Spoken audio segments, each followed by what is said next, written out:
ça y est, je vous ai annoncé un numéro spécial ce week-end pour l'émission Libre Accès à la mode. Hier, vous avez pu constater, voilà, première étape, je me suis relooké, j'ai changé de couleur de cheveux et aujourd'hui, je pars à la rencontre de Daniel Garriga.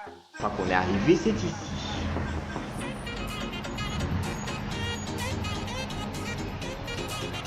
Salut Daniel! Salut.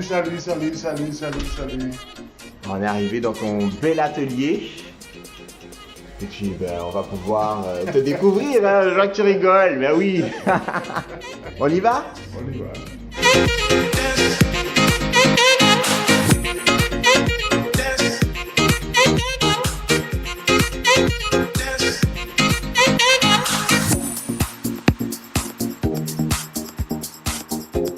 Maintenant, on passe à la partie technique. D'accord. C'est-à-dire la partie montage, où j'ai mes deux princesses, on va dire comme ça.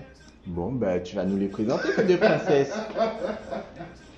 Donc voilà, bienvenue. Là, c'est la partie atelier. Et là, dans la partie atelier, bon, j'ai deux collaboratrices, parce qu'on collabore énormément ensemble. On prend des décisions ensemble. On a créé une équipe assez solide qui permet le fonctionnement de l'entreprise. Très bien, alors en face de moi, j'ai bonjour madame. Bonjour, Ursula.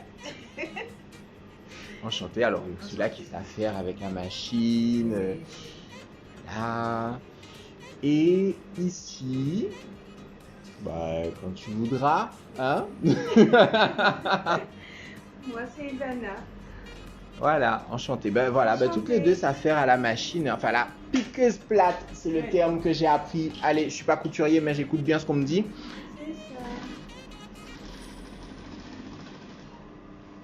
Mais il faut avoir de la précision hein, avec cette machine. Il faut pas que le doigt y passe. Vous avez entendu ça? Oui. Très bien, donc c'est vous qui réalisez les modèles prêts à porter qu'on retrouve dans deux boutiques. C'est ça, Daniel? Tout à fait. C'est-à-dire qu'on collabore avec deux boutiques. On collabore avec la boutique Les Créateurs à Grand Camp, à Ville. Et on collabore aussi avec la boutique Caribbean Casting à Galerie de Volbourg. Donc voilà, Daniel, on est installé dans ton bel atelier. Merci. On pourra découvrir quelques-unes de tes créations. Ça fait combien de temps que tu fais de la couture? Bien.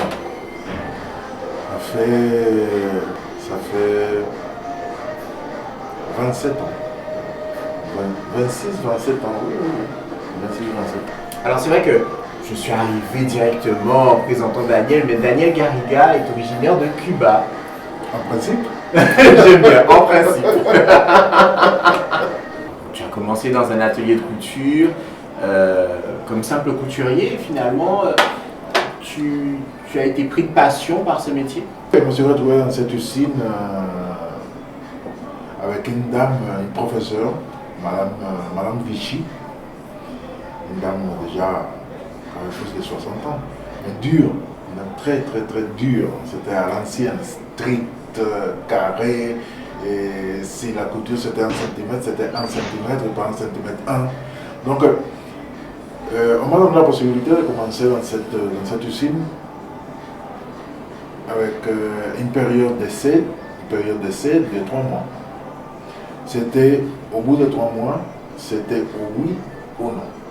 Au fur et à mesure, j'ai commencé à rentrer dans une sorte de tourbillon positif et ça m'a amené à m'intéresser de plus en plus. Fin de l'histoire, je suis rentré dans la boîte en années 95, 94, 95, des choses comme ça, je ne sais même plus. Et je suis resté dans la boîte 10 ans. Entre parenthèses, c'était plus de tailleur que de la couture.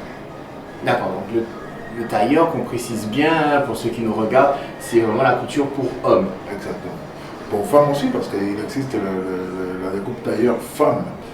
Et ça m'a amené à m'intéresser, au point que je suis rentré dans l'école, parce qu'à cette usine, il y avait une école. J'ai fait une école de 3 ans. 3 ans d'études, et après, un an de pratique, et après, je suis resté dans la boîte. Et c'est comme ça que je suis devenu tailleur. D'accord.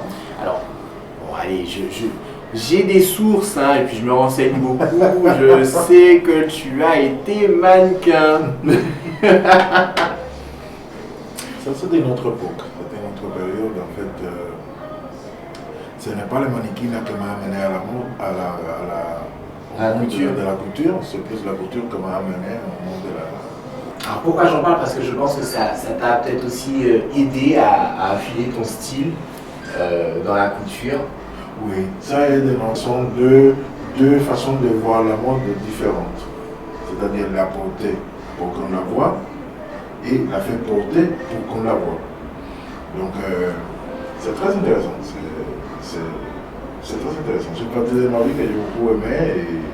On a parlé un petit peu de ton parcours de Cuba, mais ce qui t'amène en Guadeloupe un jour, c'est la salsa. En fait, la salsa, pourquoi? Parce que dans ce groupe dont je te parle, le groupe de mode à Cuba, c'était comme une sorte de show, tu vois.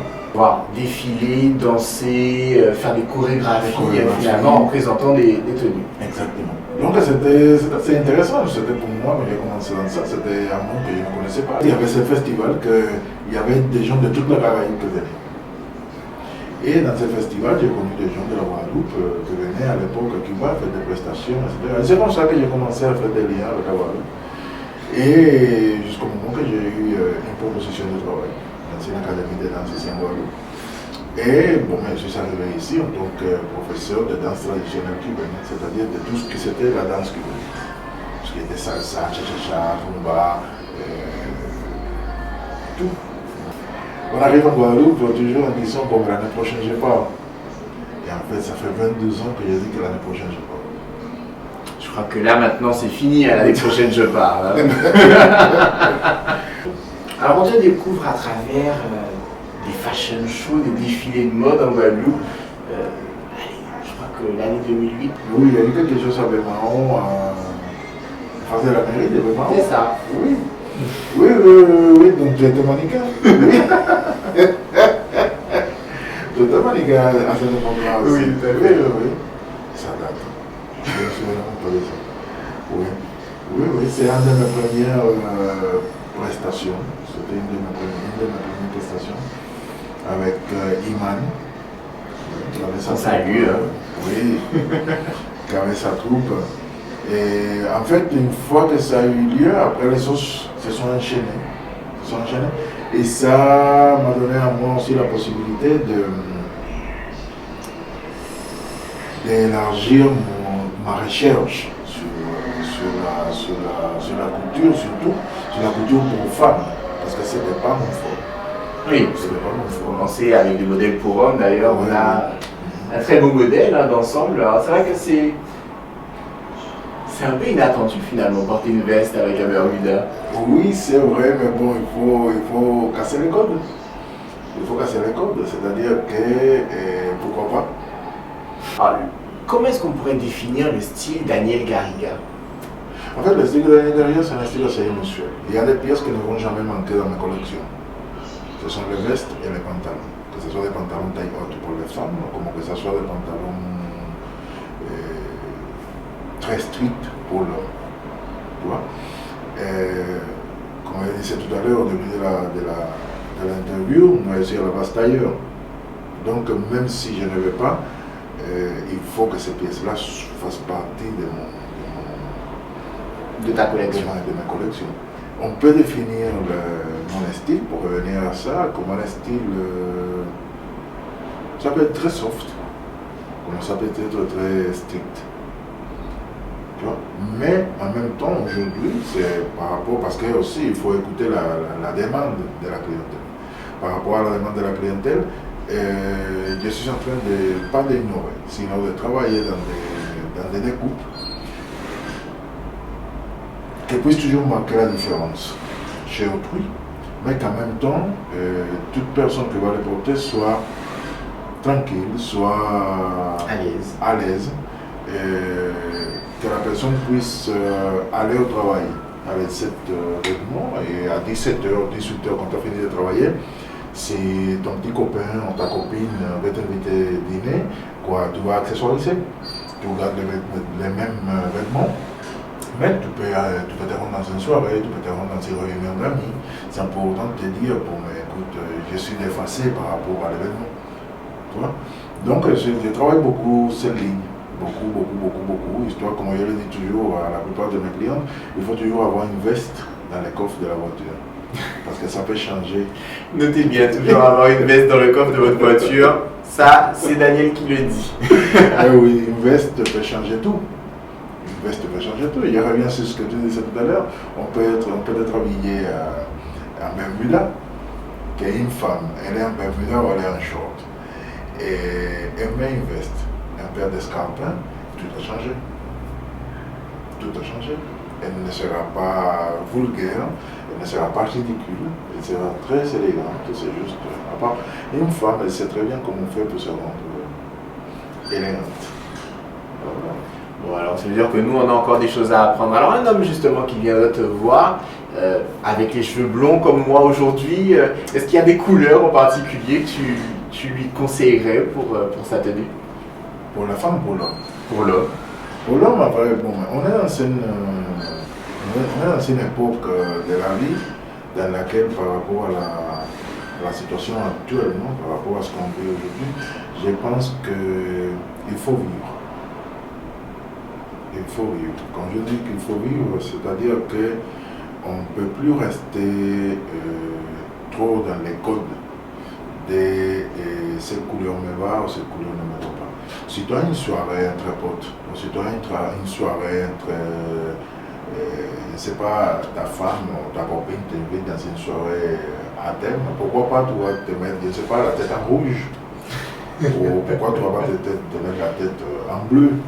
C'est occasionnel, mais il faut le vivre, il faut laisser aller l'esprit, il faut ouvrir l'esprit. Après, en matière stricte, l'homme, aujourd'hui c'est très en vogue pour l'homme. Avant de dire ce que je veux dire, c'est-à-dire qu'il y a plusieurs catégories des choses. Il y a l'homme qui travaille dans un bureau, il y a l'homme qui est mécanicien, il y a l'homme qui est c'est pas pilote, c'est-à-dire tout dépend de la réalité journalière, si tu veux. C'est-à-dire que peut-être que tu vas partir en vacances, tu dois envie de changer ton look. À ce moment-là, tu vas laisser une barbe de 3 jours avec une découpe comme la tienne, que ce soit rouille, que ce soit blond, peu importe.